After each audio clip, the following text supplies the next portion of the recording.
Class good morning to all of you. सबको मेरी आवाज आ रही है? Very very good morning to all of you.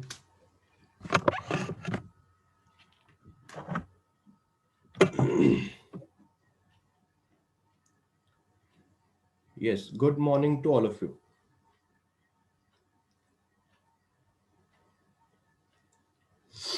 Good morning, good morning, good morning.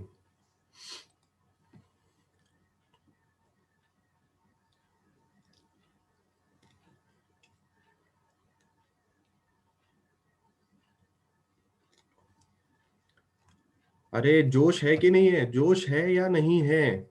कि दिन भर दिन जोश कम होते जा रहा है? आखिरी तक कोई साथ निभाने वाला है कि नहीं निभाने वाला है? जोश है कि नहीं है? कि बस स्टार्टिंग में उठने का जोश था, अभी जा रहा है, 1 महीना हो गया, बस जोश निकल रहा है। अभी तो मैदान में उतरे हम लोग। Good morning, good morning. जो पहले दिन जोश था वही आखिरी दिन तक, क्या जब तक खत्म नहीं हुआ तब तक वही जोश रहना चाहिए।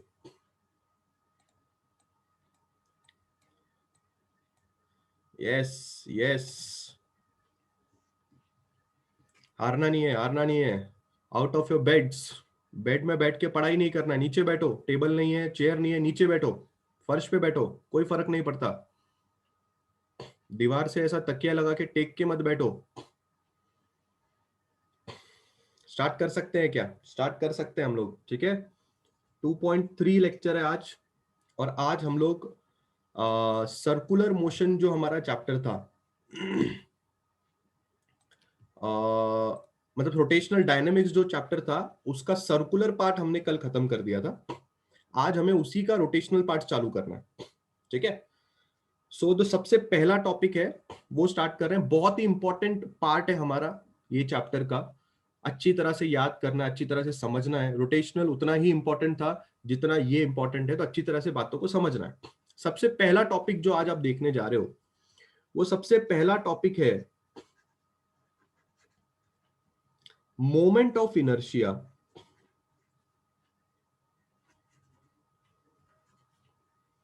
as an analogous quantity for mass। इसके बाद मैं जो भी बोलूं, जैसा भी बोलूं, आराम से, ध्यान से, अच्छी तरह से सुनना है, ठीक है। जैसे कि मैं हर बार करता हूं, सबसे पहले मैं आपको लीनियर वाली चीजें समझाता हूं, ठीक है। जब आप लीनियर वाली चीजें समझ जाते हैं तो ऑटोमेटिकली आपको बाकी चीजों के बारे में समझने में टेंशन नहीं आता। याद रखिए, हम लोग अभी प्योर रोटेशनल मोशन पढ़ रहे हैं, और जब भी आप प्योर रोटेशनल मोशन पढ़ेंगे तो प्योर रोटेशनल मोशन में आपको किन किन बातों का ध्यान रखना पड़ेगा। सबसे पहली बात जिसका आपको ध्यान रखना पड़ेगा वो ये है कि आपके पास एक रिजिड बॉडी होनी चाहिए। फर्स्ट लेक्चर जब मैंने रोटेशनल डायनामिक्स का स्टार्ट किया था, 2.1 1.1 1.1 लेक्चर जब मैंने स्टार्ट किया था, तब मैंने आपको एक डिफरेंस बताया था कि सर्कुलर मोशन कौन करता है और रोटेशनल मोशन कौन करता है। अगर आपको 1.1 लेक्चर याद आएगा, सर्कुलर मोशन जब भी कोई करता है तो वो एक पार्टिकल करता है, और जब भी हम रोटेशनल मोशन की बात करते हैं तो वो एक बॉडी करता है, एक रिजिड बॉडी। रिजिड का मतलब क्या होता है क्लास? रिजिड का मतलब होता है सॉलिड बॉडी होनी चाहिए। बॉडी एक सॉलिड होनी चाहिए, जैसे कि फैन, जैसे कि आपका दरवाजा, जैसे कि आपका दरवाजा। तो रिजिड बॉडी अगर आपके पास है तो वो रिजिड बॉडी रोटेशनल मोशन कर सकती है। परंतु रिजिड बॉडी यानी कि सॉलिड बॉडी दो तरह की हो सकती है। एक सॉलिड बॉडी या रिजिड बॉडी का जो स्ट्रक्चर हो सकता है वो या तो कंटिन्यूअस हो सकता है या तो डिस्क्रीट हो सकता है। अब ये कंटिन्यूअस और डिस्क्रीट क्या होता है, इसके बारे में थोड़ी देर में आगे चर्चा करेंगे। फिलहाल आप लोग को पहली बात आज की लेक्चर की जो समझी, अगर मुझे रोटेशनल मोशन करना है तो मेरे पास जो बॉडी होनी चाहिए वो रिजिड होनी चाहिए, और रिजिड बॉडी के दो प्रकार होते हैं, एक कंटिन्यूअस बॉडी नाम होता है, दूसरा डिस्क्रीट बॉडी नाम होता है। दूसरी बात जो आपको रोटेशनल मोशन समझने से पहले आपके दिमाग में रखनी है, दूसरी बात यह है क्लास कि जब भी कोई बंदा रोटेशनल मोशन करेगा तो उस बंदे के पास एक एक्सिस ऑफ रोटेशन होगा। होना चाहिए नहीं, होगा। कोई भी बंदा जब रोटेशन करेगा तो उसके पास एक एक्सिस ऑफ रोटेशन होगा, और ये एक्सिस ऑफ रोटेशन आपके रोटेशनल मोशन चैप्टर का सबसे इंपॉर्टेंट पॉइंट है। इस एक्सिस ऑफ रोटेशन जैसे टर्म के अबाउट ही पूरा चैप्टर घूमता है।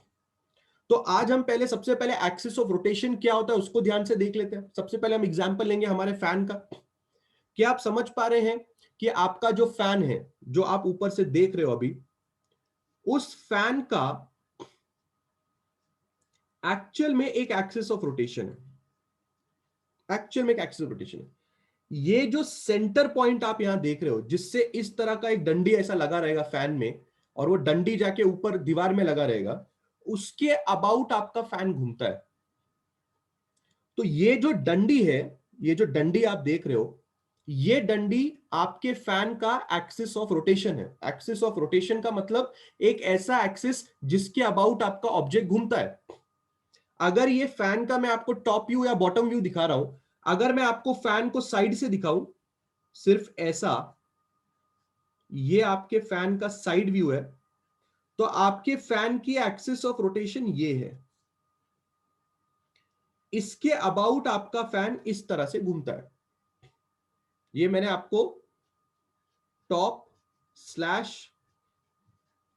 बॉटम व्यू ऑफ फैन दिखाया। ये मैंने आपको साइड व्यू ऑफ फैन दिखाया। जब मैं साइड से दिखा रहा हूं तो I can show you that axis.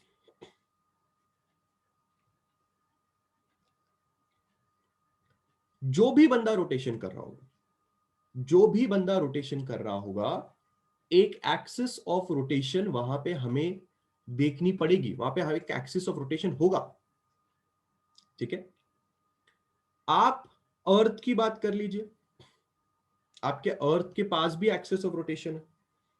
हम 12th स्टैंडर्ड में, हमारा अगला चैप्टर जब मैग्नेटिज्म पढ़ेंगे, नहीं 11th स्टैंडर्ड में आपने एक चैप्टर पढ़ा हुआ है मैग्नेटिज्म करके। उस मैग्नेटिज्म चैप्टर में जब आप अर्थ की बात कर रहे हो, तो अगर ये आपका अर्थ है, तो अर्थ में आपने एक ज्योग्राफिकल एक्सिस नाम की चीज पढ़ी होगी। उस ज्योग्राफिकल एक्सिस के अबाउट आपका अर्थ घूमता है। ये देखो, ये अर्थ के घूमने की एक्सिस हो गई। एक्चुअली अर्थ के पास दो तरह की एक्सिस होती हैं, एक ज्योग्राफिकल एक्सिस होती है और एक मैग्नेटिक एक्सिस होती है। 11th स्टैंडर्ड में हमने ये चीज पढ़ी थी। मैग्नेटिक एक्सिस के अबाउट अर्थ नहीं घूमता, अर्थ ज्योग्राफिकल एक्सिस के अबाउट घूमता है। मैग्नेटिक एक्सिस के अबाउट तो अर्थ का मैग्नेट होता है, साउथ नॉर्थ। वो जाने दो, वो एक्स्ट्रा नॉलेज जाने दो। ये अर्थ के घूमने का रोटेशन है। आपके घर का डोर, आपके घर का डोर, दरवाजा, आपके घर का दरवाजा अगर आप ध्यान से देखेंगे तो ये आपके घर के दरवाजे की चौखट आप मान सकते हो, और आप इस तरह से आपके घर का दरवाजा ओपन दिखा सकते हो।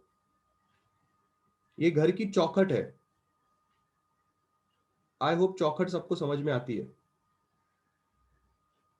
ये जो मैं शेडेड पोर्शन बना रहा हूं, ये आपके घर की चौखट है, और ये अंदर की तरफ जो चीज खुली हुई है वो आपके घर का दरवाजा है। It is opening inside. ये जो लाइन आप यहां पे देख रहे हैं, ये लाइन आपके डोर की एक्सिस ऑफ रोटेशन है। इसके अबाउट आपका डोर घूमता है ऐसा। कोई भी चीज जो भी घूमेगी उसके पास एक एक्सिस ऑफ रोटेशन नाम की चीज होगी। पहली चीज, रिजिड बॉडी होनी चाहिए। रिजिड बॉडी डिस्क्रीट बॉडी या कंटिन्यूस बॉडी के फॉर्म में दिखाई देगा। क्या होता है डिस्क्रीट, क्या होता है कंटिन्यूस, अभी बात नहीं किया। एक्सिस ऑफ रोटेशन कैसा दिखता है, दिखाया। ये दो बात क्या सब लोग को समझ में आई? पेज नंबर 1 पे क्या मैं आगे बढ़ सकता हूं? गिव मी ए यस और नो, सब लोगों का रिप्लाई आना चाहिए। गिव मी अ यस और अ नो।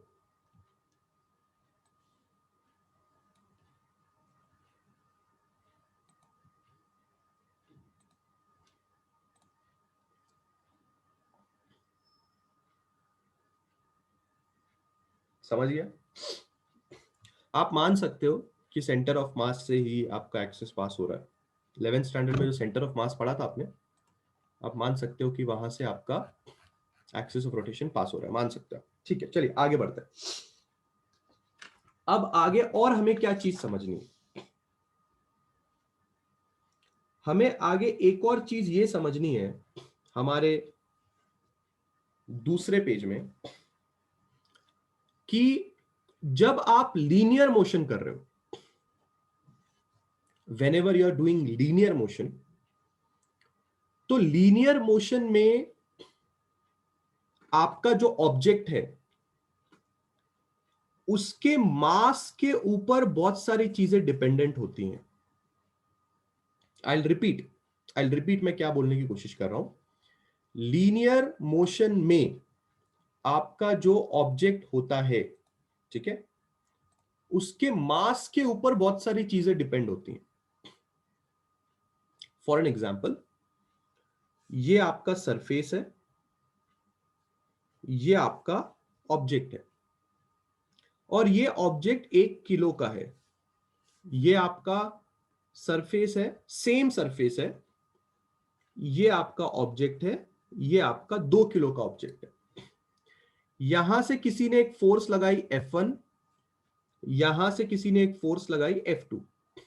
याद रखिए, दोनों सरफेसेस सेम है, दोनों ऑब्जेक्ट सेम मटेरियल से बने हैं, सब सिनेरियो सेम है, खाली ये ऑब्जेक्ट 1 किलो का है, ये ऑब्जेक्ट 2 किलो का, बस इतना सा डिफरेंस आप दोनों में देख पा रहे हैं।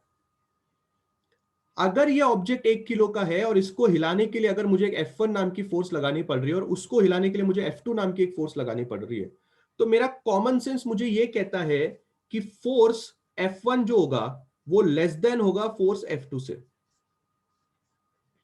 या फिर आप उल्टा बोल सकते हैं कि फोर्स F2 ग्रेटर होगा फोर्स F1 से। कॉमन सेंस वाली बात है। अगर कोई आपसे पूछेगा, अगर कोई आपसे पूछेगा कि क्यों, ऐसा क्यों तुमने सोचा, तुमने क्या इसको धक्का मारा, क्या बिना धक्का मारे तुमने ये अनुमान लगा के बता दिया कि इसको धक्का मारने में ज्यादा फोर्स लगेगी, इसको धक्का मारने में कम फोर्स लगेगी? हमने बोला कॉमन सेंस है, हमने बोला कॉमन सेंस है, क्योंकि हमें ये साफ साफ पता चल रहा है कि हमारी जो फोर्स है जो हम लगा रहे हैं वो डिपेंडेंट है, वो डिपेंडेंट है on mass of a body. बोला अच्छा, बोले हाँ, देखो ध्यान से देखो, अगर ये मास m2 है, अगर ये मास m1 है, तो कॉमन सेंस वाली बात है कि अगर m2 m1 से बड़ा है तो f2 भी f1 से बड़ा ही तो होगा। तो बोले अच्छा, इसलिए जब हम फोर्स का फॉर्मूला लिखते हैं मास इनटू एक्सेलरेशन, इसलिए यहां मास आता है क्योंकि फोर्स मास के ऊपर डिपेंड करता है, और जब आप फोर्स लगाते हो तो वो मास के ऊपर डिपेंड करता है और हमें एक्सेलरेशन मिलता है, इसलिए force is mass into acceleration. हमने बोला बिल्कुल सही समझे। पर ये जो मैं कहानी आपको समझा रहा हूं, ये कहानी मैं आपको लीनियर मोशन के लिए समझा रहा हूं। दिस होल कहानी इज फॉर लीनियर मोशन। पहले लीनियर मोशन समझ जाइए, उसके बाद जरा हमारे चैप्टर के रोटेशनल मोशन के बारे में बात करते हैं। क्या समझाया मैंने आप लोगों को? अगर आप किसी भी दो ऑब्जेक्ट्स पे लगने वाली फोर्सेस को कंपेयर करके ये दिखाना चाहते हैं कि दोनों पे अलग अलग फोर्सेस क्यों लगी, तो आपको एक स्टेटमेंट समझ में आएगा कि किसी भी चीज के ऊपर जो फोर्स लगती है लीनियर मोशन के अंदर, वो फोर्स उसके मास के ऊपर डिपेंड करती है। क्या ये बात सबको समझ में आ रही है? You treat this thing as a valid thing? सबको समझ में आ रही है लीनियर मोशन में ऐसा होता है? Any comments, any doubts on this? Everybody is okay with this? Everybody is okay with this? सबको ये बात समझ में आ रही है कि लीनियर मोशन के अंदर अगर मैं एक ऑब्जेक्ट के ऊपर फोर्स लगा रहा हूं तो वो फोर्स उसके मास के ऊपर डिपेंड करेगी? सब लोग इस बारे में ओके हैं? छोटी छोटी बातें हैं, छोटी छोटी बातें अभी के अभी समझ लो, चैप्टर आसान हो जाएगा। Okay, everybody is okay? किसी को प्रॉब्लम नहीं है ना इस बात से? सब लोग ये बचपन से पढ़ते हैं, 8वीं 9वीं 10वीं क्लास से सब लोग ये पढ़ते आ रहे हैं, है ना, कि हम लोगों को अगर किसी ऑब्जेक्ट के ऊपर फोर्स लगानी है तो वो फोर्स उसके मास के ऊपर डिपेंड करेगी। एवरीबडी नोज दिस थिंग, बराबर? ठीक है, अब क्या, अब जरा बात करो रोटेशनल मोशन के बारे में।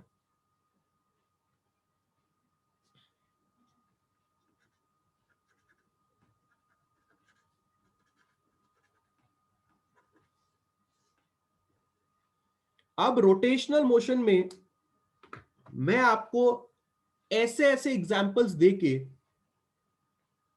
ये प्रूव करके दिखाऊंगा कि रोटेशनल मोशन में आप जो फोर्स लगाते हैं वो फोर्स सिर्फ और सिर्फ मास पे डिपेंड नहीं होता। रोटेशनल मोशन में एक ऑब्जेक्ट के ऊपर जो भी फोर्स लगती है वो सिर्फ और सिर्फ उसके मास के ऊपर डिपेंडेंट नहीं होती। एग्जाम्पल, और सबसे पहली बात, रोटेशनल मोशन में जो फोर्स लगती है उसको फोर्स नहीं, उसको टॉर्क बोलते हैं। उसको क्या बोलते हैं? टॉर्क। ठीक है, तो याद रखना ये बात, रोटेशनल मोशन में आप जो फोर्स लगाते हैं उसको टॉर्क बोला जाता है, टॉर्क। ठीक है,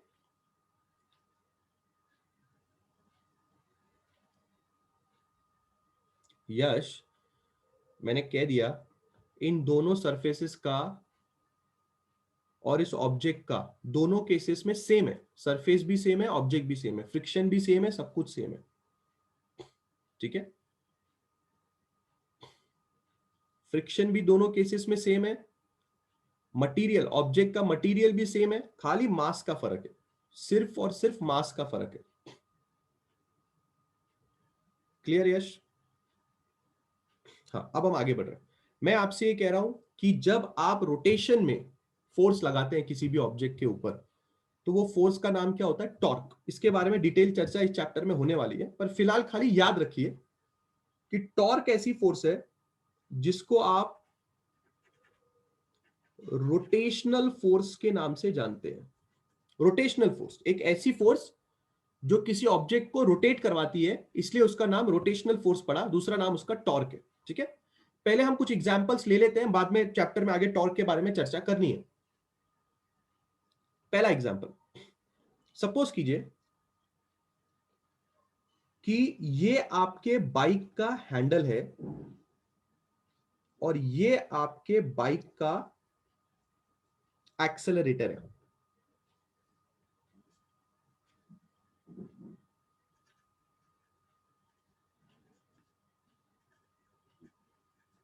I hope everybody has seen a bike. Everybody knows that you hold your hand like this on this accelerator and you do it like this. You do it like this. Then you can give acceleration to the bike. बराबर है? इस चीज में अगर आप notice करेंगे तो इस चीज को आप एक्चुअल में ऐसे डायरेक्शन में घुमाते हैं। तो कॉमन सेंस वाली बात है कि जब आप इस एक्सेलरेटर को ऐसे घुमाते हो इसका मतलब आप इसके ऊपर रोटेशनल मोशन कर रहे हो।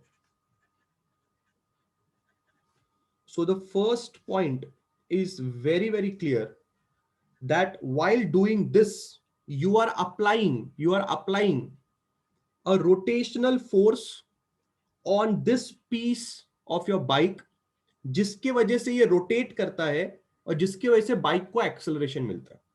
सबको ये बात समझ में आई?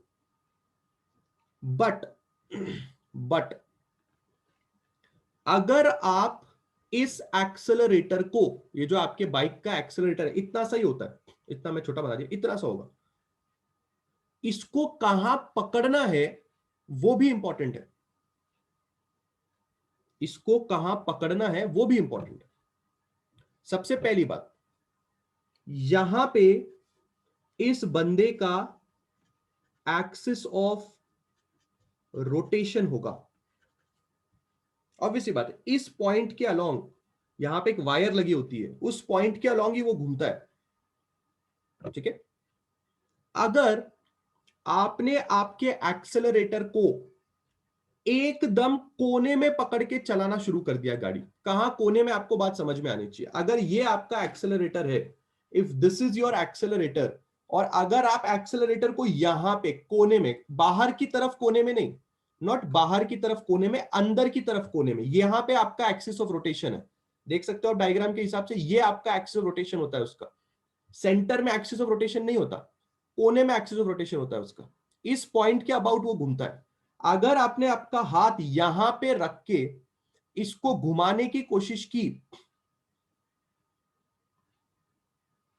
अगर आपने आपके हाथ को यहां रख के इसको घुमाने की कोशिश की, 2-3 मिनट ऐसे गाड़ी चलाओ हाथ एकदम क्लोज रख के, आपका हाथ दुखने लगेगा। आपका ये जो हाथ है वो दुखने लगेगा। सिमिलर एक काम करो, आपके गाड़ी का जो एक्सेलरेटर है उसको सेंटर में पकड़ के चलाने की कोशिश करो, आपको थोड़ा अच्छा फील होगा। अब एक काम और करो, थोड़ा एंड की तरफ पकड़ के एक्सेलरेटर घुमाने की कोशिश करो, आपको बहुत हल्का फील होगा। आपको ऐसा लगेगा इसमें बहुत हल्का है, ये इसको घुमाना बहुत आसान है। पर उसी चीज को जरा यहां पे रख के घुमा के देखो, आपको पता चलेगा कि यार बहुत टफ है घुमाना। इस एग्जाम्पल से मैं आपको क्या समझाने की कोशिश कर रहा हूं? इस एग्जाम्पल से मैं आपको यह समझाने की कोशिश कर रहा हूं कि आपके बाइक का जो एक्सेलरेटर है, आपके बाइक का जो एक्सेलरेटर है, उस बाइक के एक्सेलरेटर के पास एक एक्सिस ऑफ रोटेशन है। इस एक्सिस ऑफ रोटेशन से, ये जो एक्सिस ऑफ रोटेशन है, इस एक्सिस ऑफ रोटेशन के जितने पास में आके आप फोर्स लगाने की कोशिश करोगे, ये जो पास में मैंने डिस्टेंस बनाया है ये आर है, आर डिस्टेंस है perpendicular distance from axis of rotation. Axis of rotation को आज के बाद में AOR बोलूंगा, AOR, axis of rotation, I call it as AOR। अगर आप जिस जगह पे फोर्स लगा रहे हो वो जगह का डिस्टेंस, यानी कि perpendicular distance, not just distance, it should be a perpendicular distance, अगर वो एक्सिस ऑफ रोटेशन से बहुत कम है तो आपको फोर्स ज्यादा लगानी पड़ेगी। और अगर यही perpendicular distance axis of rotation से बहुत दूर है, मतलब आप अभी यहां पे फोर्स लगा रहे हो, आप अपनी गाड़ी के हैंडल को आपने यहां पकड़ा है, आप यहां पे लगा रहे हो, आप पहले आप ये कोने में पकड़ के कर रहे थे। क्या आप ये बात एक्सपीरियंस कर पा रहे हो कि अब जब आपने यहां पे फोर्स लगाई तो एक्सिस ऑफ रोटेशन और आपने जहां पे फोर्स लगाई उसके बीच का डिस्टेंस ज्यादा था, और आपने जब यहां पे फोर्स लगाई, इस पर्टिकुलर पॉइंट पे जब आपने फोर्स लगाई, तो एक्सिस ऑफ रोटेशन और आपके फोर्स लगाने के डिस्टेंस बहुत छोटा था। इसका मतलब यहां पे आपको मोर फोर्स लगानी पड़ेगी और यहां पे आपको लेस फोर्स लगानी पड़ेगी। क्या समझ में क्या आ रहा है कि यस, जब आप किसी रोटेटिंग बॉडी के ऊपर फोर्स लगाते हैं तो उस रोटेटिंग बॉडी का मास यानी कि m इंपॉर्टेंट है, क्योंकि मास के हिसाब से ही फोर्स लगाई जाती है।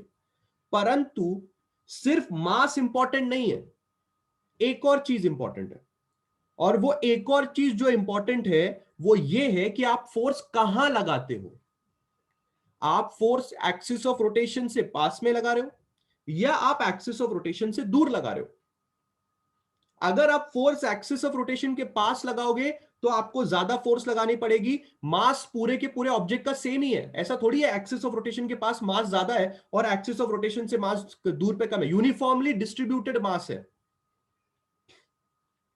पर आपके फोर्स लगाने के डिस्टेंस पे भी ये चीज डिपेंड करती है कि फोर्स ज्यादा लगेगी कि कम लगेगी। Example number 2। हो सकता है कोई बच्चा ये बोल दे कि सर मैंने आज तक कभी जिंदगी में स्कूटी और गाड़ी चलाई भी नहीं है, सर ऐसी बातें मैंने देखी भी नहीं है, हो सकता है।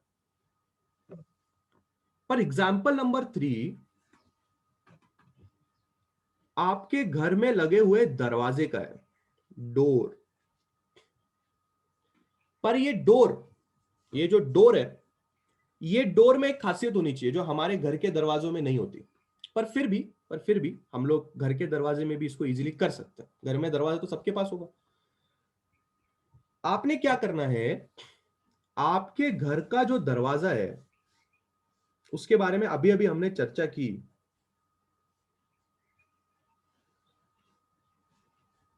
ये मैं दरवाजा अंदर की तरफ खुलता हुआ दिखा रहा हूं, and this is your axis of rotation. ये आपके दरवाजे का एक्सिस ऑफ रोटेशन है। अब एक काम करो, दरवाजा खोलना है, हैंडल यहां होता है, ये आपके दरवाजे का हैंडल है। एक उंगली का इस्तेमाल करना है, इस हैंडल से इस हैंडल पे उंगली रखनी है और दरवाजे को ऐसा धक्का मारना, इजीली दरवाजा खुलेगा। क्या करना है, क्या बोला मैंने, धक्का मारना है, ठीक है। और आपको एक फिंगर से आप सोचे सर एक फिंगर से क्यों धक्का मारना है, ऐसी मतलब समझो, बात को समझो, ठीक है। अब ये इस तरह से इसको धक्का मारना, ठीक है। अगर पहले केस में आपने धक्का कहां मारा, बिल्कुल ध्यान से देखना। पहले केस में अगर ये एक्सिस ऑफ रोटेशन है तो एक्सिस ऑफ रोटेशन से ये आपका perpendicular distance r1। Case 1, we have applied force at a distance r1, we have applied force at a distance r1 from axis of rotation। ये हमारा केस 1 हो गया। Case 2 क्या करना है आपने, केस 2 में आपने आपके दरवाजे के एक्सिस ऑफ रोटेशन के बहुत पास में आके फोर्स लगानी है। अब ये सेकंड पॉइंट मैंने चूज किया, तो ये एक्सिस ऑफ रोटेशन का डिस्टेंस हम ले रहे हैं r2। अब आपने ये r2 वाली जगह पे आके ऐसा उंगली से फोर्स लगाना है। So case 2, we have applied force at a distance r2 from axis of rotation। पहली बात जो मैं आपको बताना चाहता हूं वो ये है कि पूरे के पूरे डोर का, पूरे के पूरे आपके घर के दरवाजे का मास जो है वो यूनिफॉर्मली डिस्ट्रीब्यूटेड है पूरे डोर में, ठीक है। But what I want to say is that case 1 में अगर आप उंगली से फोर्स लगाते हो तो आपको फोर्स कम लगानी पड़ेगी, और केस 2 में अगर आप वैसे ही फोर्स लगाने की कोशिश करोगे दरवाजा खोलने के लिए तो आपको फोर्स ज्यादा लगानी पड़ेगी। क्या बोल रहा हूं मैं, more force has to be applied in case 2। Simple सी बात। पर ऐसा कैसे हो गया, और ये कार्यक्रम आप एक ऐसे दरवाजे में करें जिसके ऊपर एक मैकेनिज्म लगा होता है यहां पे, जिससे डोर ऑटोमेटिकली क्लोज होता है। अगर आप वैसे मैकेनिज्म वाले डोर पे ये वाली चीज करके देखेंगे तो आपको पक्का ये बात समझ में आएगी कि सच में ऐसा होता है कि अगर मैं एक्सिस से दूर फोर्स लगाता हूं तो मुझे कम लगानी पड़ती है, और अगर मैं एक्सिस के पास आके फोर्स लगाता हूं तो मुझे ज्यादा लगानी पड़ती है। स्पेशली बैंक्स में, विजय कहते हैं बैंक्स में ऐसे डोर होते हैं। अगर आप देखते हैं बैंक वगैरह कहीं पे भी आप जाते हैं तो डोर ऐसे खींचते हैं। स्पेशली अगर आप मॉल्स में देखेंगे या कहीं पे भी आप जाएंगे तो जैसे टॉयलेट के दरवाजे होते हैं वो ऑटोमेटिकली क्लोज करने पड़ते हैं, क्योंकि लोग टॉयलेट में घुसते हैं दरवाजा बंद नहीं करते। तो टॉयलेट में स्पेशली ऐसे दरवाजे लगाए जाते हैं जो ऑटोमेटिकली क्लोज हो जाते हैं, खींचते हो आप छोड़ दो ऑटोमेटिकली बंद हो जाते हैं। उसमें ऊपर एक मैकेनिज्म होता है क्लास। वैसे वाले डोर में जब ये कार्यक्रम करोगे तो मस्त वाली फीलिंग आती है और अच्छी तरह से बात समझ में आती है, क्योंकि वो डोर को यहां से ऐसा धक्का मारो आपको लगेगा अला इजी है, यहाँ पे अभी टफ है। आप तो इसको और एक्सिस के करीब आके धक्का मारोगे ना, पूरे हाथ से भी धक्का मारोगे, दोनों हाथ को मिला के भी धक्का मारोगे ना, ऐसा ऐसा दोनों हाथ से यहां धक्का मारोगे तो भी दरवाजा नहीं खुलेगा। ये रीजन है। More force has to be applied in case 2. Why more force is being applied in case 2? Because the distance from where the force is being applied is very very nearer to the axis of rotation. इन दोनों example को आपको समझ में आया क्या? मैं ये लिखूं, इसको एक लिख के दूं, थोड़ा पहले समझ में आया क्या? वो बाइक वाला तो अभी जिसके पास बाइक है आज ही कर सकते हैं। अभी लेक्चर में 9 बजे खत्म होगा, वैसे ही चालू हो जाने का आपको समझ में आ जाएगा। बाइक का तो वैसे ही, और दरवाजा भी आपके घर पे ही है, थोड़ा उठ उठ के गले ऐसा ऐसा करके देख लेना, you will get the feeling. Clear है? क्लियर है? लिख के दू, लिख के दू। हाँ अभी लिख के देता हूं, हाँ अभी ये लिख के देता हूं, अच्छे से समझना। बुक बुक में दिया है ऐसा नहीं है, पर अपना अपना ही होता है। हाँ ठीक है, बिल्कुल ध्यान से देखो। हाँ, रोटेशनल मोशन में जो हम फोर्स लगाते हैं, रोटेशनल मोशन में जो हम फोर्स लगाते हैं वो फोर्स बॉडी के मास और एक्सिस ऑफ रोटेशन से परपेंडिकुलर डिस्टेंस जहां फोर्स अप्लाई किया है उस पे डिपेंड करता है। रोटेशनल मोशन में हम जो फोर्स लगाते हैं वो फोर्स मास और एक्सिस ऑफ रोटेशन से परपेंडिकुलर डिस्टेंस जहां पे फोर्स अप्लाई किया है उसके ऊपर डिपेंड करता है। यानी कि it depends on first is mass and second is R. भूलना नहीं है, आर जो है वो perpendicular distance from the A O R है, that is axis of rotation. अब सिमिलरली अगर मैं यही एग्जांपल्स में वापस लीनियर मोशन में लेके जाऊं तो लीनियर मोशन में class you can see it very very easily कि लीनियर मोशन में ये फर्क नहीं पड़ता कि आप फोर्स कहां लगा रहे हो। अगर इस ऑब्जेक्ट को आपको आगे धक्का मारना है तो आप इस ऑब्जेक्ट पे फोर्स कहीं भी लगा सकते हो। ऑब्जेक्ट का अगर फोर्स का डायरेक्शन ये तरफ है तो ऑब्जेक्ट आगे की तरफ जाने ही वाला है। और ऐसा नहीं है कि अगर आपने नीचे से फोर्स लगाई, ऊपर से लगाई, इधर लगाई, उधर लगाई तो फोर्स कम ज्यादा आलाना फलाना, कुछ ऐसा नहीं होगा। In linear motion it doesn't matter कि फोर्स कहां लग रही है, क्योंकि वहां पे एक्सिस ऑफ रोटेशन नाम की चीज ही नहीं होती। यहां पे एक्सिस ऑफ रोटेशन नाम की चीज होती है।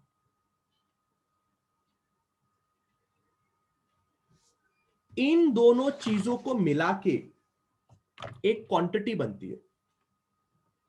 इन दोनों चीजों को मिला के एक क्वांटिटी बनती है। उस क्वांटिटी का नाम होता है मोमेंट ऑफ इनर्शिया। और उस मोमेंट ऑफ इनर्शिया को आप डिनोट करते हो आई से, और उसका फॉर्मूला होता है M R square. General formula है उसका एम आर स्क्वायर। इन दोनों क्वांटिटी को मिला के एक फॉर्मूला बनता है, वो फॉर्मूला है मोमेंट ऑफ इनर्शिया, उसको मोमेंट ऑफ इनर्शिया बोलते हैं। अब आप सोच रहे हो कि मोमेंट ऑफ इनर्शिया क्या है।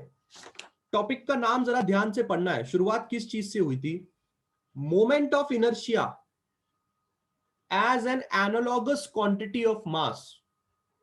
Moment of inertia as an analogous quantity of mass. सबसे पहले मैं इसका हिंदी अनुवाद आप लोग के सामने पेश करता हूं, बिल्कुल ध्यान से देखिए। जो काम मास लीनियर मोशन में करता है, वही काम moment of inertia rotational motion में करता है। इसको एनालॉगस क्वांटिटी के नाम से जाना जाता है। I will repeat. जो महत्व महत्व जो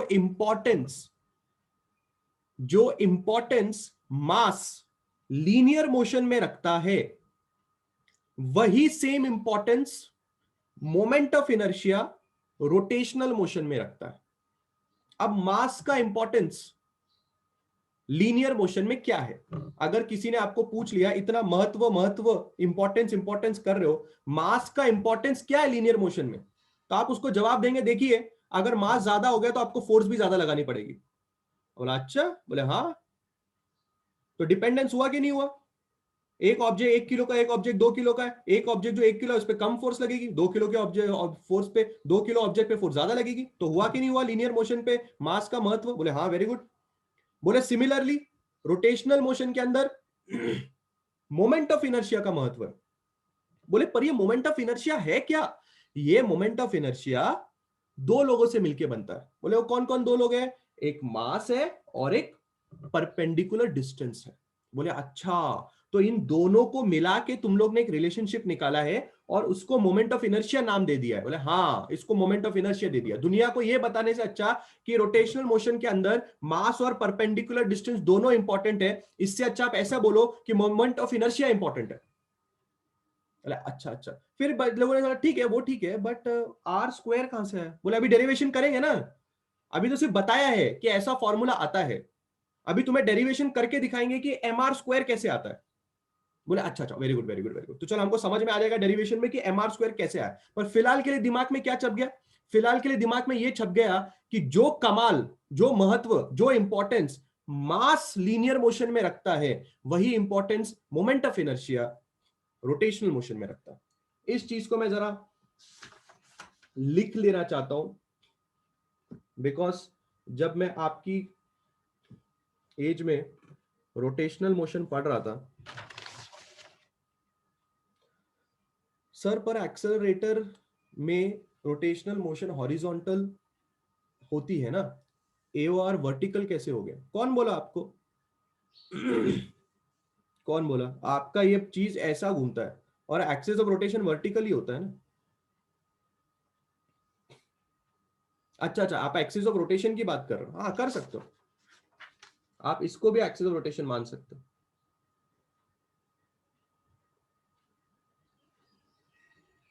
you can also take this as axis of rotation, कर सकते हो। पर मैंने वायर वायर जो मैंने ये एक्सिस ऑफ रोटेशन यहां क्यों मानी थी, मैंने वायर के रिस्पेक्ट में मानी थी। जो वायर आती है ना, बाइक के टायर से जो वायर आती है वो यहां लगती है, इस पर्टिकुलर पॉइंट पे वायर लगती है, उसके हिसाब से मैंने उसको परपेंडिकुलर यहां पे मान लिया। आप ऐसे भी मान सकते हो, कोई प्रॉब्लम नहीं है, ठीक है। परपेंडिकुलर है या ऐसा वैसा बोलने के बजाय मोमेंट ऑफ इनर्शिया आया क्या। बिल्कुल सही बिल्कुल सही बिल्कुल सही बिल्कुल सही, आप बात बिल्कुल सही समझ रहे हैं कि जो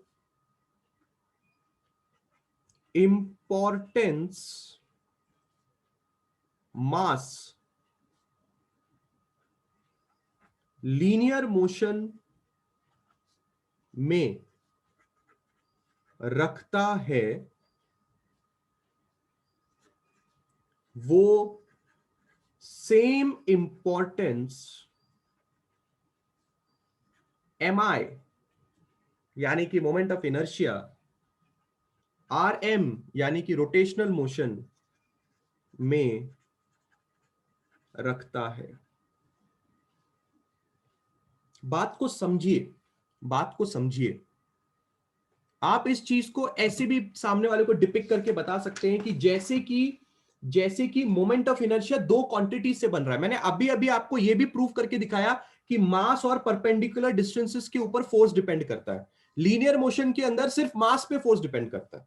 तो इन दोनों क्वांटिटी से मिलके एक क्वांटिटी बन रही है जिसका नाम मोमेंट ऑफ इनर्शिया है। तो आप सामने वाले इंसान को यह बताने की कोशिश कर रहे हैं कि मास पे तो डिपेंड करता ही है, साथ ही साथ एक परपेंडिकुलर डिस्टेंस है उसके ऊपर भी डिपेंड करता है। क्या? फोर्स। किसका? रोटेशनल मोशन का। इतना लंबा चौड़ा चीज बताने से अच्छा आप सामने वाले को बोल सकते हो कि in rotational motion the force depends on moment of inertia. खत्म। Are you getting a point? Are you getting a point? समझ में आ रही है बात? मोमेंट ऑफ इनर्शिया का महत्व क्या है? मोमेंट ऑफ इनर्शिया नाम की जो क्वांटिटी आप लोग के सामने अभी पेश की गई है, वो क्वांटिटी आई कहां से? वो क्वांटिटी को क्यों इतना इंपॉर्टेंस दिया जा रहा है? सब लोगों का रिप्लाई आना चाहिए। सब लोगों का रिप्लाई आना चाहिए। Everybody should be replying that why moment of inertia नाम का quantity is important. Moment of inertia जो क्वांटिटी है वो रोटेटिंग बॉडी के मास से और आपने जहां पे परपेंडिकुलर डिस्टेंस लगाया उसके मिलने से बनी है। सामने वाले इंसान को इतना लंबा चौड़ा डायलॉग सुनाने से अच्छा कि रोटेशनल मोशन में हम जो फोर्स लगाते हैं वो फोर्स बॉडी के मास और एक्सिस ऑफ रोटेशन से परपेंडिकुलर डिस्टेंस जहां फोर्स अप्लाई होता है उस पर डिपेंड करता है। इतना सब बोलने से अच्छा एक ही चीज बोलो, एक ही चीज बोलो, क्या? मोमेंट ऑफ इनर्शिया पे डिपेंड करता है। गायत्री पाटिल, गलत लिखा है आपने। Moment of inertia mass of the body और परपेंडिकुलर डिस्टेंस पे डिपेंड करता है, नॉट एओआर। एओआर से परपेंडिकुलर डिस्टेंस। ठीक है Gayatri Patil? Mass, this is mass and this is perpendicular distance जहां पे आप फोर्स लगा रहे हो। अब अब अब अगर टॉपिक आप ध्यान से पढ़ेंगे तो टॉपिक बोलता है moment of inertia as an analogous quantity of for mass. The topic का नाम which we are seeing here, that mi is analogous to mass. What does the word analogous means? Because ये M I hire level में कहां ज्यादा use होता है? Higher level में क्या हर जगह यूज होता है?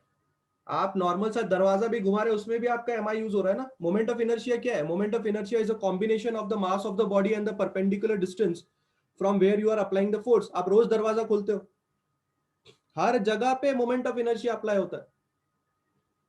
Everywhere moment of inertia is being applied. Any particle बोल रहा है, any body who is doing rotational motion उसके पास मोमेंट ऑफ इनर्शिया है।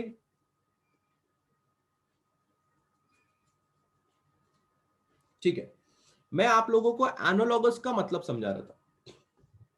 Now what is analogous? Analogous का मतलब होता है सेम होके भी सेम ना होना। सुन के लो, मेरी पूरी बात सुन के लो पहले। एनालॉगस का मतलब होता है सेम होके भी सेम ना होना, इसको एनालॉगस बोलते हैं। एक एग्जांपल देता हूं मैं आपको तो आपको चीजें समझ में आएंगी। एक आपके पास बटर स्कॉच केक है और एक आपके पास वेनिला केक है। ठीक है, मैं ये बोल सकता हूं कि butter scotch cake is analogous to vanilla cake. क्या बोला मैंने? Butter scotch cake is analogous to vanilla cake. मैं बोलना क्या चाहता हूं? मैं बोलना चाहता हूं कि ये दोनों सेम है पर सेम नहीं है। सेम होके भी सेम ना होना is called as analogous. Butter scotch cake भी एक केक है, वेनिला केक भी एक केक है, बट दोनों केक अलग अलग फ्लेवर के हैं।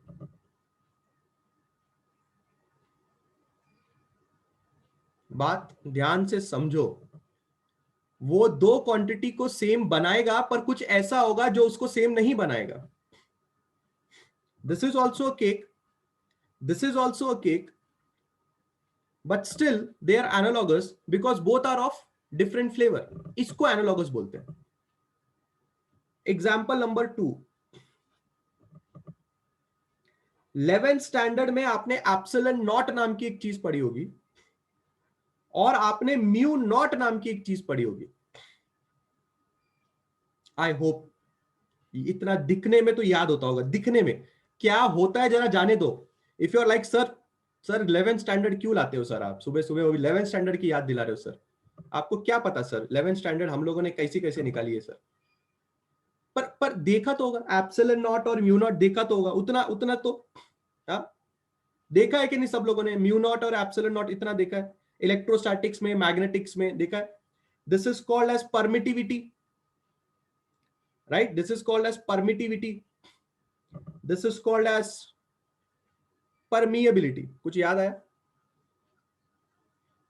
हाँ, तो लोग कहते हैं 1 upon epsilon naught is analogous to mu naught. Analogous to mu not.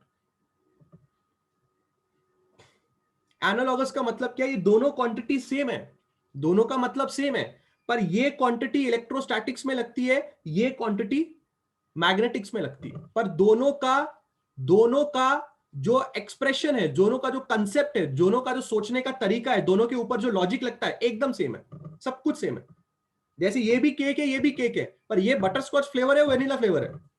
ये इलेक्ट्रोस्टैटिक्स में लगता है, ये मैग्नेटिक्स में लगता है, पर दोनों का मतलब सेम है। अगर आपने इलेक्ट्रोस्टैटिक्स में परमिटिविटी पढ़ा तो वही सेम चीज मैग्नेटिक्स में परमिएबिलिटी है। बस यहां पे आप इलेक्ट्रिक लाइंस ऑफ फोर्स के बारे में बात करते हो, वहां पे मैग्नेटिक लाइंस ऑफ फोर्स के बारे में बात करते हो। तीसरा एग्जांपल,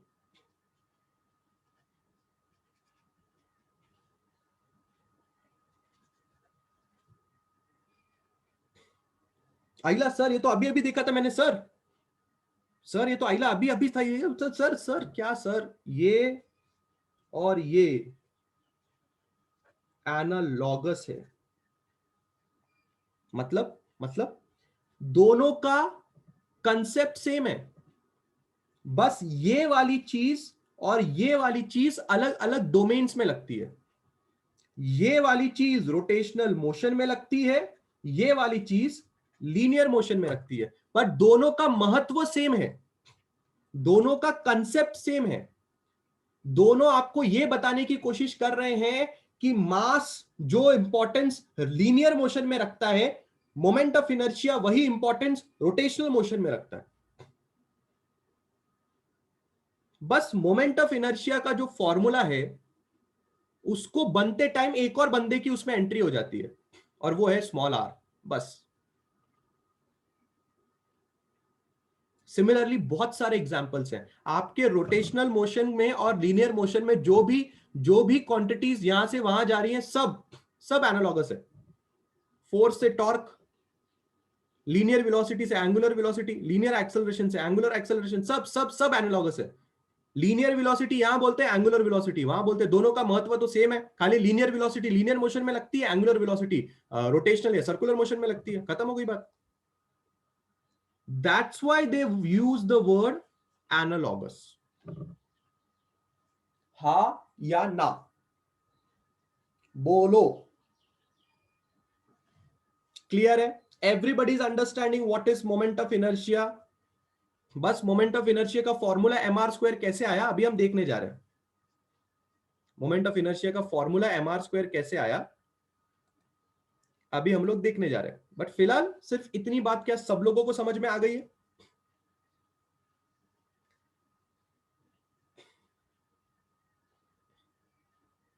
चलिए आगे बढ़ रहे हैं। Same properties of different substance नहीं है गायत्री? अच्छा आप ऐसा एग्जाम्पल दे रहे हो क्या? ठीक है चलो आगे बढ़ रहे हैं। बहुत ही बढ़िया, बहुत ही बढ़िया। अगर अभी तक आप लेक्चर में बने हुए हो और अभी तक का 4 पेज का लेक्चर आपको समझ में आ गया है, इसका मतलब बेटा जिंदगी में तुमने बहुत बड़ा काम कर लिया है।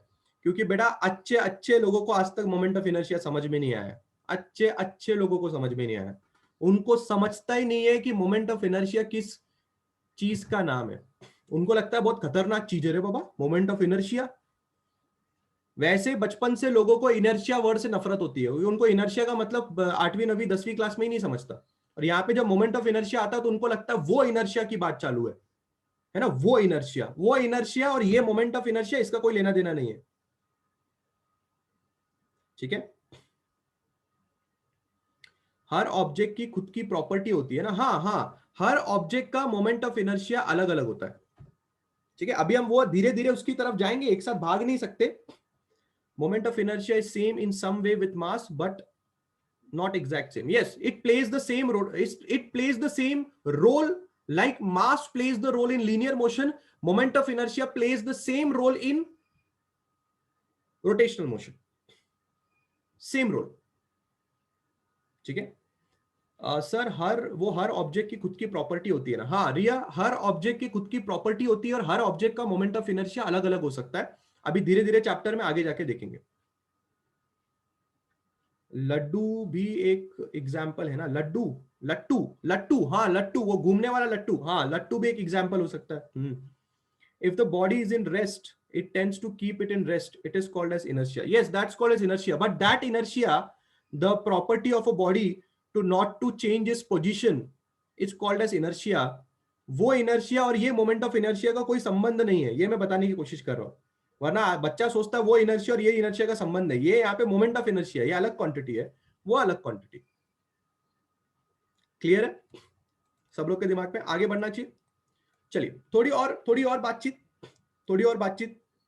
है ना। क्योंकि अभी थोड़ी देर पहले मैंने आपको ये चीज बताई थी कि आपका जो रिजिड बॉडी होता है वो 2 प्रकार का होता है ना। अभी अभी बताया था मैंने आपको, आपकी जो रिजिड बॉडी होती है वो 2 प्रकार की होती है।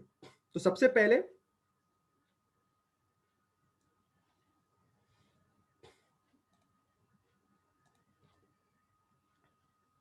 रिजिड बॉडी,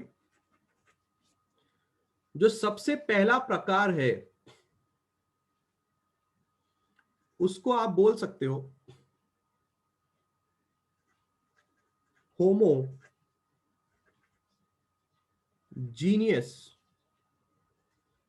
रिजिड बॉडी और कंटिन्यूअस रिजिड बॉडी, जो मैंने पहले नाम दिया था। होमोजीनियस रिजिड बॉडी का मतलब क्या है? होमोजीनियस रिजिड बॉडी का मतलब है ये,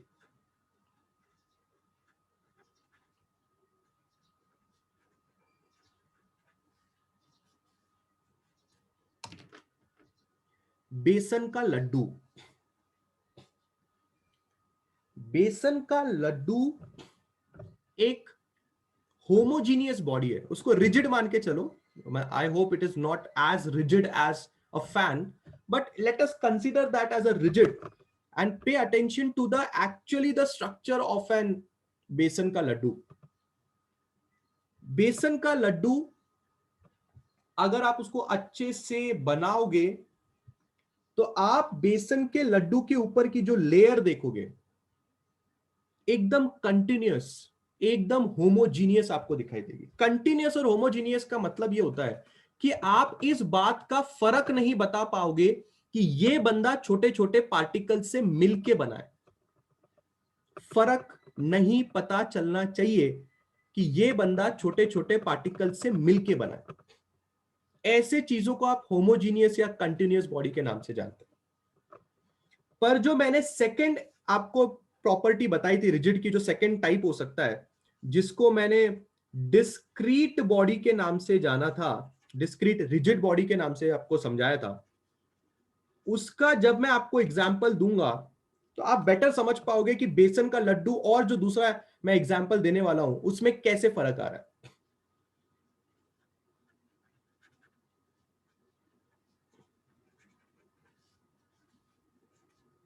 शादी वाला बूंदी का लड्डू, वो घी से बना हुआ बूंदी का लड्डू नहीं। अपने शादियों में जो बूंदी का लड्डू आता है सूखा सूखा, yellow pink green orange colour की बूंदियां होती है, इतना बड़ा लड्डू देते हैं हाथ में, देखा है प्लेट में इतना बड़ा लड्डू होता है। एंड मेरे मेरे ऑब्जर्वेशन के हिसाब से 60% ऑफ द पब्लिक वो लड्डू खाती नहीं है। सिर्फ आखिर में जब खाना हो जाता है शादी में, थोड़ा सा मुंह में डाल के पब्लिक निकल जाती है। तो वेस्ट नहीं करना है आपने बेसन का वो बूंदी का लड्डू। अगर आपने नहीं खाना है तो पहले उनको बोल दो देते समय कि भाई मैं ज्यादा नहीं खाता हूँ, आधा दो मेरे को, आधे का आधा दो मेरे को, ऐसा थोड़ा लेने का। ठीक है, मैं ऑब्जर्व करता हूँ शादियों में गया मैं, वो इतना बड़ा बेसन का लड्डू, बेसन बोल रहा बूंदी का लड्डू डाल के चले जाते हैं, आधी पब्लिक के प्लेट में वो लड्डू ऐसे दिखाई देता है। बच्चे लोग खा लेते हैं, बच्चे लोग घूमते फिरते खा लेते हैं, बट यार ठीक है, वो अपना मुद्दा नहीं है डिस्कशन का। मुद्दा डिस्कशन का ये है कि बूंदी का लड्डू एक डिस्क्रीट रिजिड बॉडी है। कैसे कैसे? बूंदी का लड्डू देख के मैं उसके हर एक पार्टिकल के बारे में बता सकता हूं। इधर देखो, इधर एक पार्टिकल है, इधर एक पार्टिकल है, इधर है उधर है, ऐसा है वैसा है। मतलब व्हेन यू सी अ बूंदी का लड्डू, व्हेन यू सी अ बूंदी का लड्डू, बेसिकली द बूंदी का Laddu is made up of like M1, M2, M3 and so on particles. Each bundi, this M1 is a single bundi. एक सिंगल बुंदी आपके लिए एक पार्टिकल है।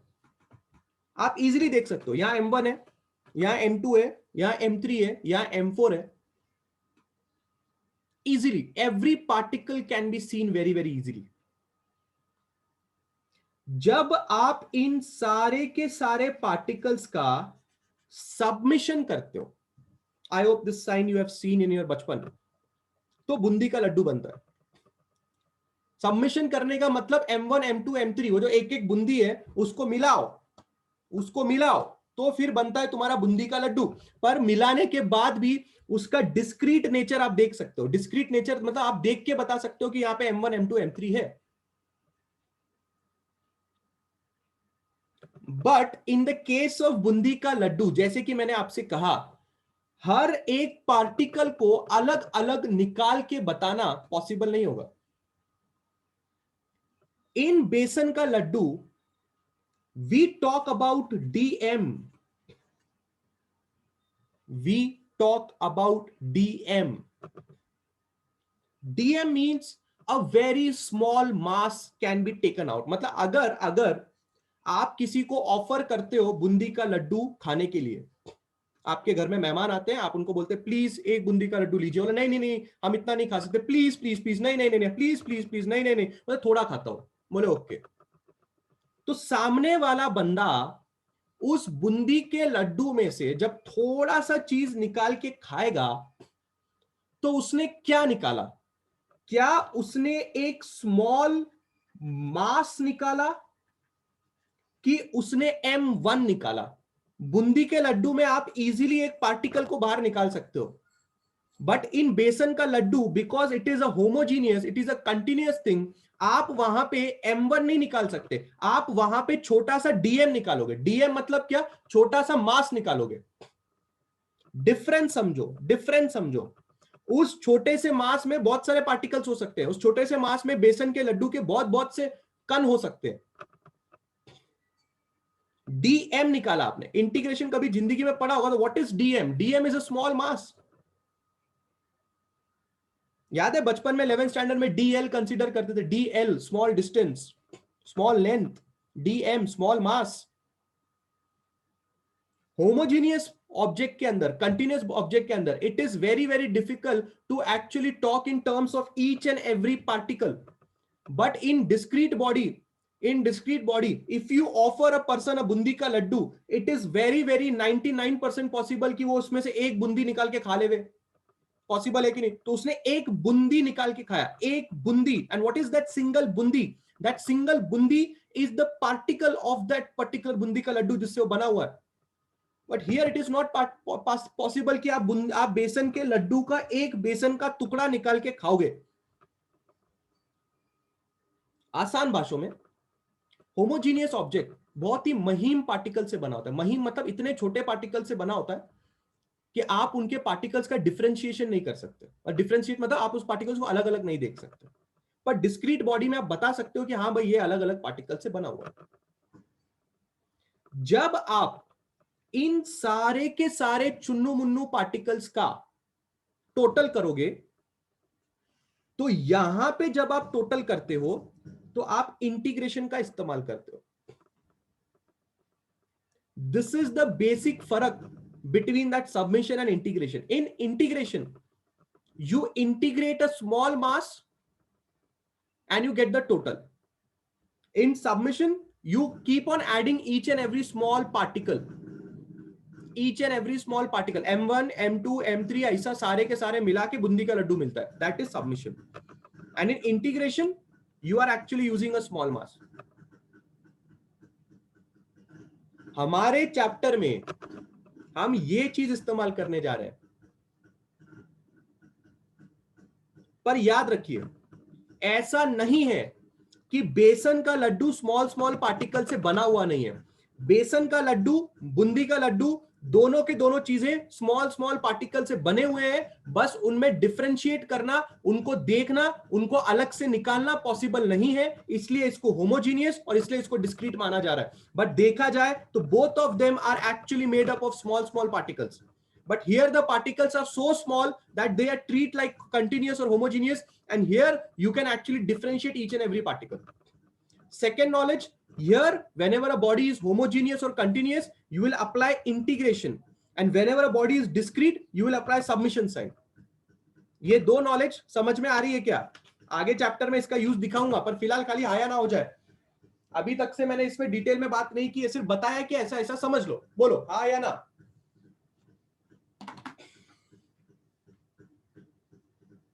बेसन का लड्डू एंड बूंदी का लड्डू, आ रही बात समझ में?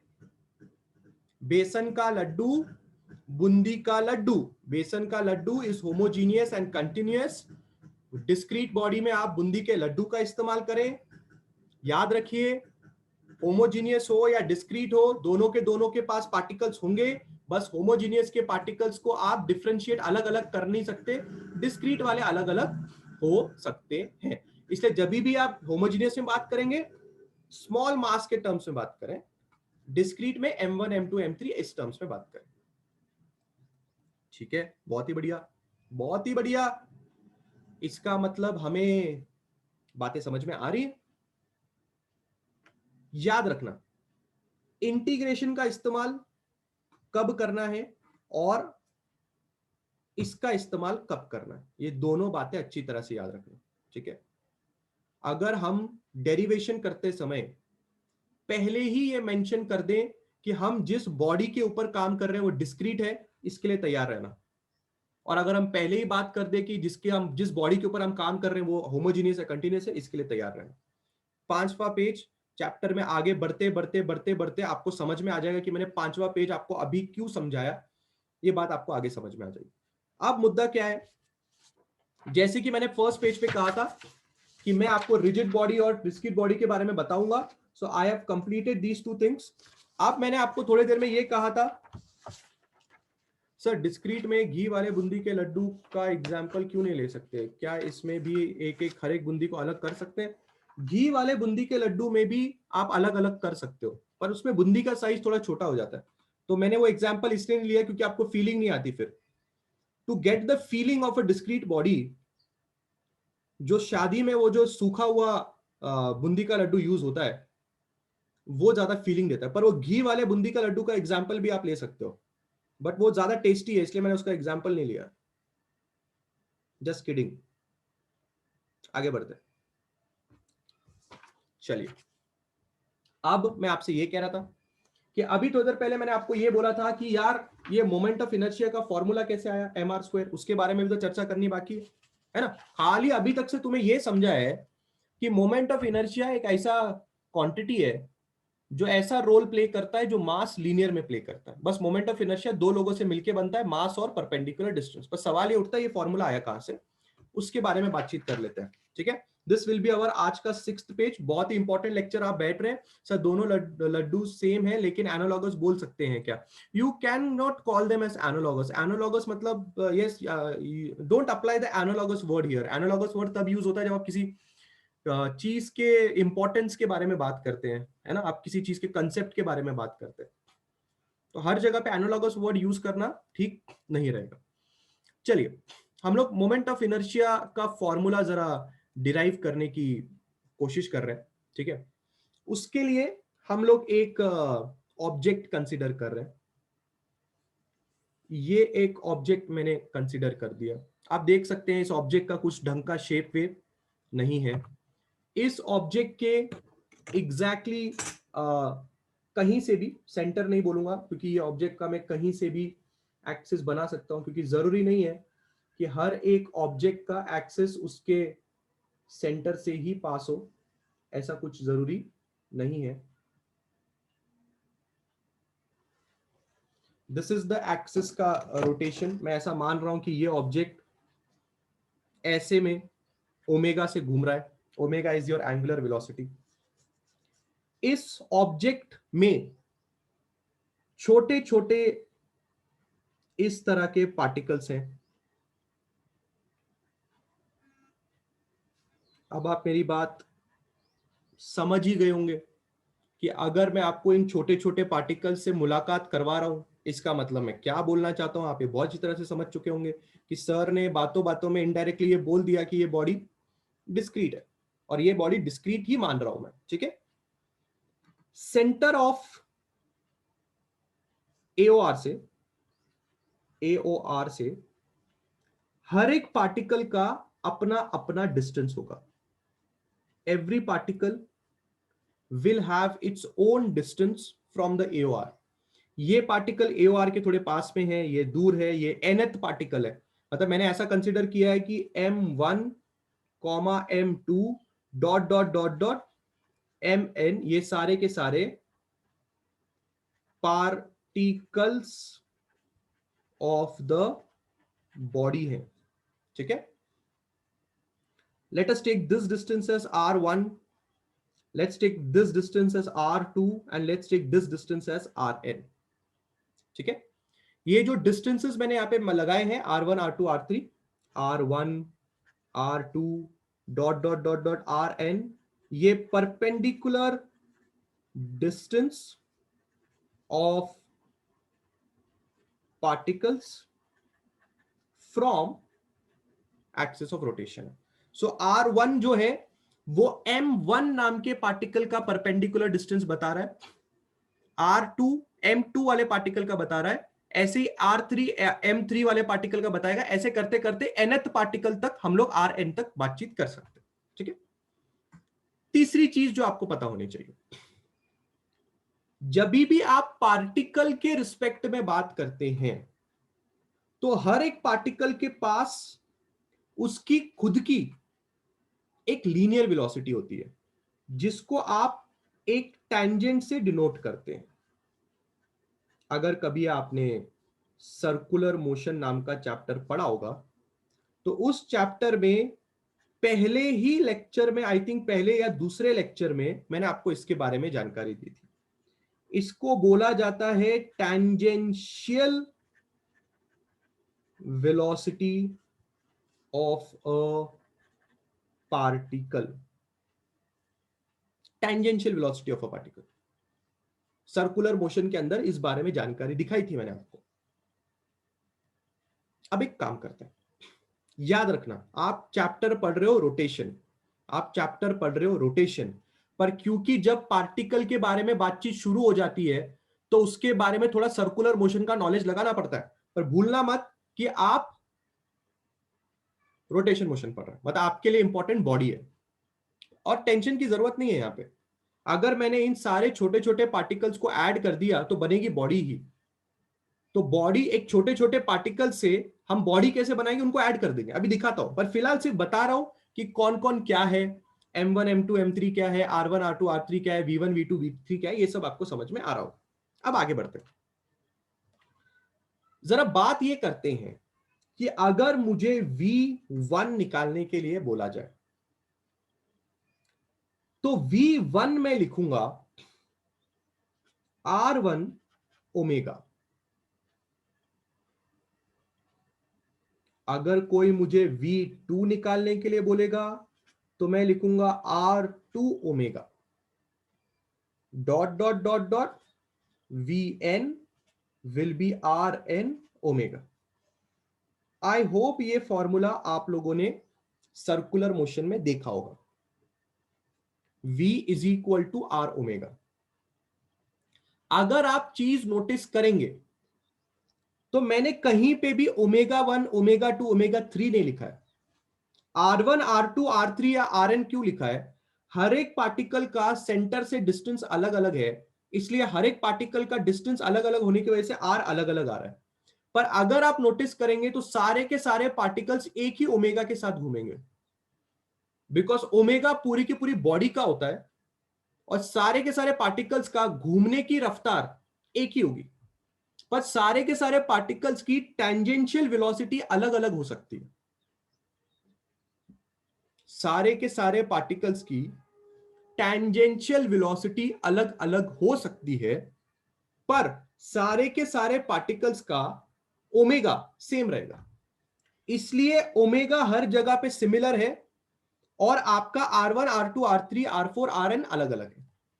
ये जो चीजें मैंने यहां निकाली, आप इसको लीनियर स्पीड और जैसे कि मैंने पहले लिखा टेंजेंशियल वेलोसिटी का नाम भी दे सकते हैं। क्या यहां तक सब चीज क्लियर है? तो आगे बढ़ता हूं, बोलिए बोलिए। V is equal to R omega.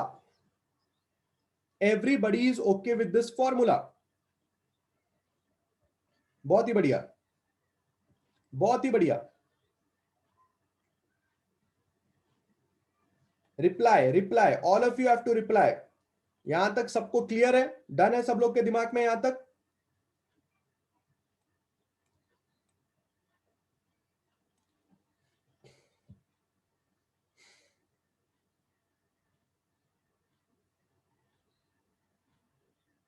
ठीक है, अब आगे बढ़ो। हर एक पार्टिकल की हमने लीनियर वेलोसिटी निकाली। अब एक काम करेंगे, अब हम हर एक पार्टिकल की काइनेटिक एनर्जी निकालने की कोशिश करते हैं। क्या निकालेंगे हम लोग? Translational kinetic energy of each particle. आप ये दिमाग में ला सकते हैं कि सर आप रोटेशन पढ़ा रहे हो तो रोटेशन में आपने बोला था कि बॉडी के रिस्पेक्ट में बात करनी है, बट हम लोग क्यों पार्टिकल के रिस्पेक्ट में बात करें, आपको थोड़ी देर में समझ में आ जाएगा। मैंने आपको एक हिंट भी दिया है, सारे पार्टिकल्स को ऐड कर दो बॉडी बन जाएगी। सारे पार्टिकल्स को ऐड कर जाओ बॉडी बन जाएगी। तो आप अंत में देखेंगे कि अभी हम पार्टिकल पार्टिकल कर रहे हैं, थोड़ी देर में आप देखेंगे हम बॉडी बना देंगे उसको। हम लोग ट्रांसलेशनल काइनेटिक एनर्जी हर एक पार्टिकल की निकालने चाहते हैं। तो ट्रांसलेशनल काइनेटिक एनर्जी मतलब kinetic energy 1, formula will be half m1 v1 का square.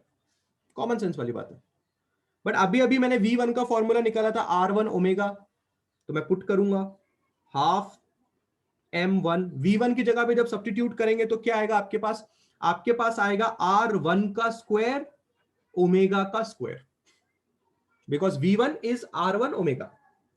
Similarly, let us calculate the kinetic energy of particle 2, half m1 v2 M2 का स्क्वायर, हाफ M1 R2 का square, omega square dot dot dot dot kinetic energy of nth particle, half Mn Vn का square, half Mn Rn का square, omega square.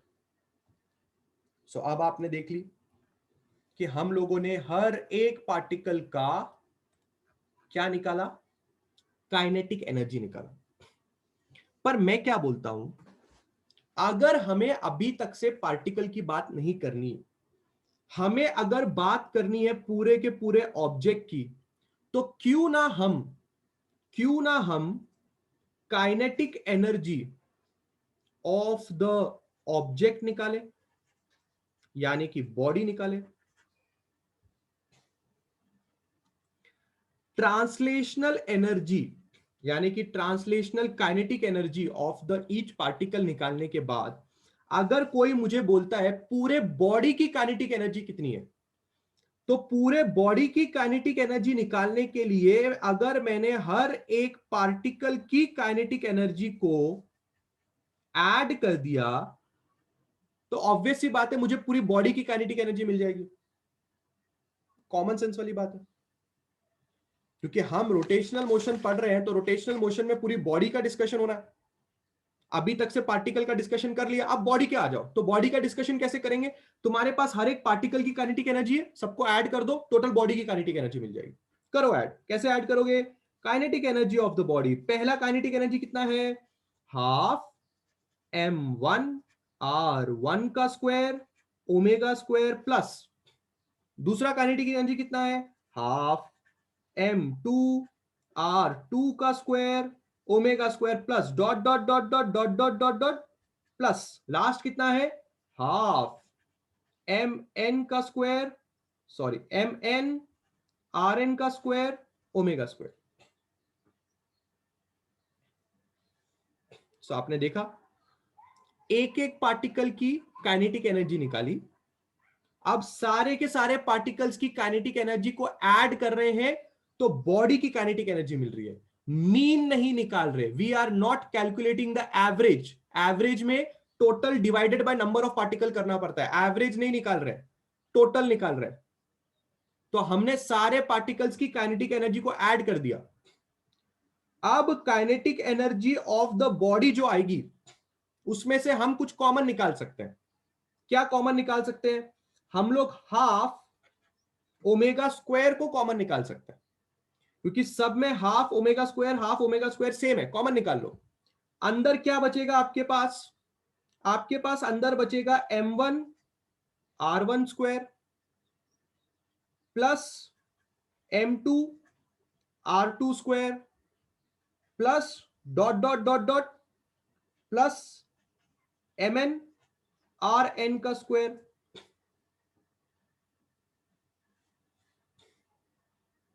यहां तक समझा है क्या,